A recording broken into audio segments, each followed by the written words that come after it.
Hello, good morning to all of you. Here right now, going to discuss about the Sunita Williams. That is called the Bharat की बेटी. अब तो उन्हें पूरे विश्व की बेटी भी कहा जा रहा है. तो Sunita Williams stuck in space यानी अंतरिक्ष में वो 9 महीने से फंसी पड़ी थी. अब वह जाके यहाँ पे आई है along with the colleagues, that is the Bill Murray.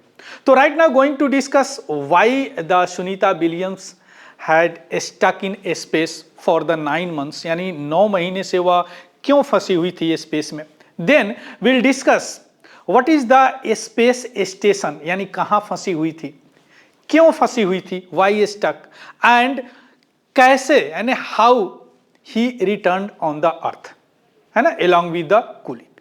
और वहां पे रहने के बाद वह कौन कौन से रिसर्च किए, that did research on 150 research उन्होंने किया, तो उसके बारे में भी थोड़ा सा देखेंगे. So let us begin. Sunita Williams returns on earth. देखिए, नासा की एस्ट्रोनॉट्स है Sunita William, that belongs to India. Actually ना सुनीता जो है वह इंडिया से बिलोंग नहीं करती है, हर parents belongs to Gujarat. Clear. उनकी जो शिक्षा दीक्षा है सारी वहाँ पे अमेरिका में हुई है और नासा में एक एस्ट्रोनॉट्स हैं. और सेकेंड इंडियन है जो आईएसएस में गई है, अंतरिक्ष में गई है.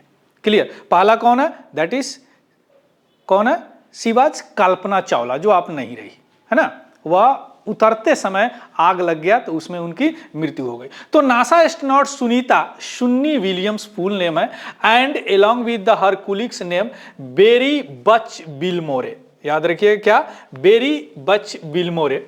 यह सक्सेसफुली रिटर्न हो गई है फ्रॉम द स्पेस,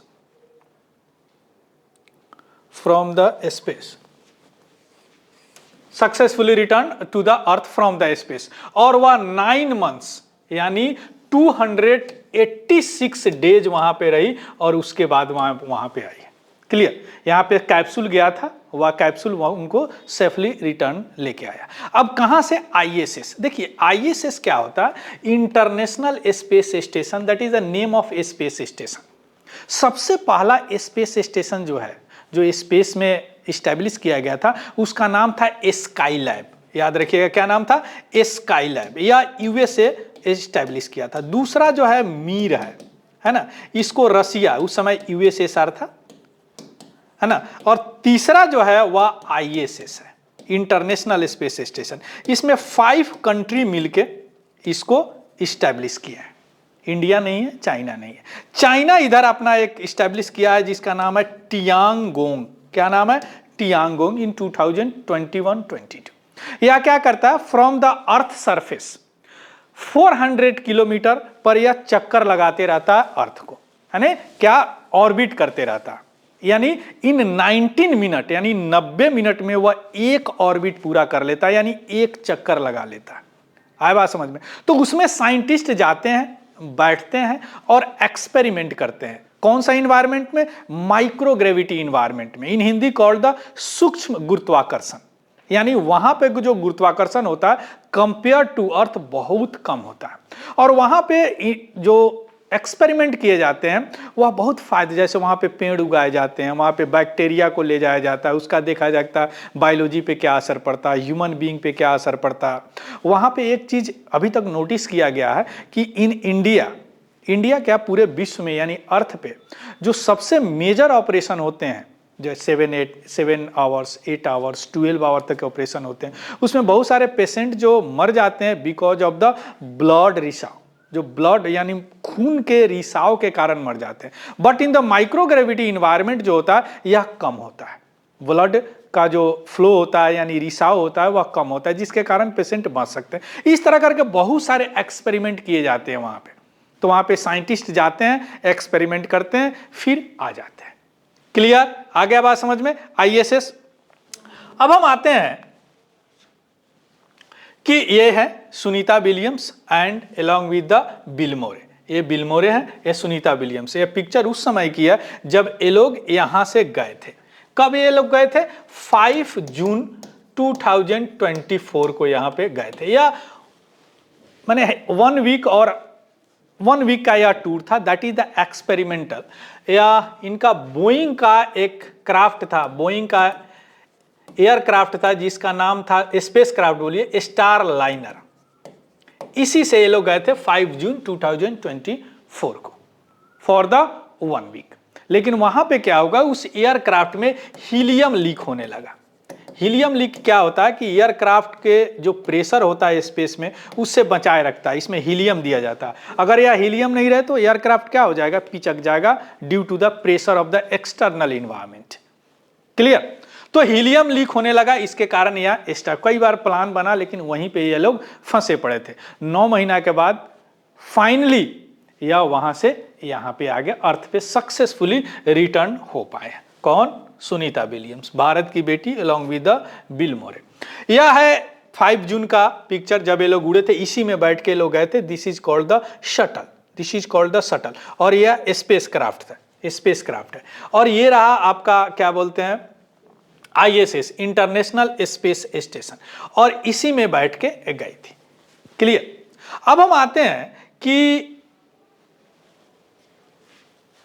ये रहा इंटरनेशनल स्पेस स्टेशन, 5 कंट्री का, इसमें इसी में बैठ के लोग एक्सपेरिमेंट करते रहते हैं। क्लियर? हमारे जो भी एस्ट्रोनॉट जाते हैं वहां पे। और ये स्प्लैश डाउन हुआ फ्लोरिडा के तट पे, है ना, यहीं से वह निकली। और इनका स्वागत बड़ा अच्छा 2 जो डॉल्फिन ने भी इनको किया, that is called the unique movement that return on the earth, Sunita Williams, by the help of the SpaceX. Mission overview थोड़ा सा देख लेते हैं कि astronauts were originally expected to be the much shorter mission, यानी 1 वीक का इनका mission था, लेकिन यह 286 डेज वहां पे इनका मिशन एक्सटेंड हो गया due to technical issues, that is the helium leak in the Boeing Starliner spacecraft. एक चीज आप नोट कीजिएगा कि that is the Boeing is the private entity, private company है बोइंग जो हवाई जहाज वगैरह बनाती है। यूएसए में क्या है कि फर्स्ट जो private company that enter in the space stage is the SpaceX in 2012। सबसे पहले कार्गो में सामान होता है, उन्होंने ISS पे भेजा था। But in 2020 first crew send by the SpaceX in the ISS, यानी इंटरनेशनल स्पेस स्टेशन। उसके बाद में एक होड़ लग गया कि प्राइवेट सेक्टर भी इस स्पेस सेक्टर में आते हैं। Then in June 2020 India also open door for the private sector in the space technology. उसके बाद में इंडिया ने भी प्राइवेट सेक्टर को खोल दिया कि आप आओ, आपके पास अगर है टेक्नोलॉजिकली, आप अगर टेक्नोलॉजी है तो आप यूज करो इन the space sector, June 2020। Clear? उसके बाद में बोइंग का नंबर आया, बोइंग है ना जो हवाई जहाज बन, उनका जो स्पेस क्राफ्ट है that is called star liner, इसी से सुनीता विलियम गई थी जो वहां पे फंस गई। क्लियर? तो वहां पे ISS में उन्होंने लगभग 150 साइंटिफिक एक्सपेरिमेंट किए, that is related to biology, जीव विज्ञान, फिजिक्स, भौतिकी एंड टेक्नोलॉजी टेस्टिंग, यानी प्रौद्योगिकी प्रयोग से, है ना। और यह एक्सपेरिमेंट जो हमारा नॉलेज को एडवांस करता है स्पेस ट्रेवल में and medical research and material science, यानी भौतिकी विज्ञान में। क्लियर? आया बात समझ में? अब हम आते हैं दैट इज रिटर्न डिटेल्स, किससे रिटर्न हुए, तो स्पेस एक्स का फ्रीडम कैप्सूल से उन्होंने रिटर्न हुए। दोनों कौन? Sunita Williams. That 17 hour journey, यानी 17 घंटे लगे उनको ISS से यहां आने में, है ना। और स्प्लैश डाउन उसको बोलते हैं जब पानी में गिरता है ना, उसको स्प्लैश डाउन बोलते हैं, यानी धरती पे आ गया। Unique movement that earlier I told you that the welcomed by the 2 dolphins in the Florida तट, यानी Florida coast in Atlantic oceans. Clear? अब हम आते हैं कि पोस्ट मिशन रिहेबिलिटेशन। देखिए वहां पे है ना माइक्रोग्रेविटी इन्वायरमेंट में क्या होता है, एक तो चिकन लेग हो जाते हैं। चिकन लेग मीन्स होता है मसल्स एट्रोफी, मसल्स कमजोर होने लगते हैं माइक्रोग्रेविटी इन्वायरमेंट, जिसके कारण है ना पैर, मानी मसल्स बहुत कमजोर हो जाते हैं और पैर बहुत कमजोर हो जाते हैं, that is called chicken leg. इसके अलावा पैर में सेंसेशनल जो होता है, जैसे मैं पैर रखता हूं तो एक सेंसेशन होता है ना, वह सेंसेशन खत्म हो जाता है। Why? Because in the microgravity environment even bone का डेंसिटी भी कमजोर होने लगता है। ये सारे प्रॉब्लम वहां पे जो भी एस्ट्रोनॉट रहते हैं, और इन्होंने लॉन्ग टाइम 286 डेज रही, 9 मंथ लगभग, तो इनके कारण इनका माइक्रोग्रेविटी का एक्सपोजर जो ज्यादा होने के कारण इनको मसल से ट्रॉफी हो गया, इनको बोन डेंसिटी कमजोर हो गया, है ना, जिसके कारण इनको रिहैबिलिटेशन में जाना पड़ा। In the 45 days rehabilitation programme है इनका, जो कि स्ट्रेंथ और मोबिलिटी गेन करेंगे, है ना। सर्कुलेशन में कम आता है, वीकेंड लेग हो जाते हैं, weekend that is called the chicken leg, है ना। रिड्यूस्ड फूड सेंसिटिविटी हो जाती है, यानी बेबी फिट, है ना। तो इस सारे चीज के लिए 40 days in the rehabilitation, 40 days rehabilitation programme है। इसके बाद यह अर्थ पे रहने लायक होगी। कौन? Sunita Williams. Clear? Sunita Williams. So this is all about the new Sunita Williams. So here what we have discussed, that is what is the ISS and why the scientists go to the International Space Station, we can say here in the space station, and कौन सा spacecraft उनको ले गया था, कौन सा spacecraft उनको ले आया था, all right now discussed. Clear? This is the very important for your space technology. So thank you, have a good day and happy learning. Thank you very much.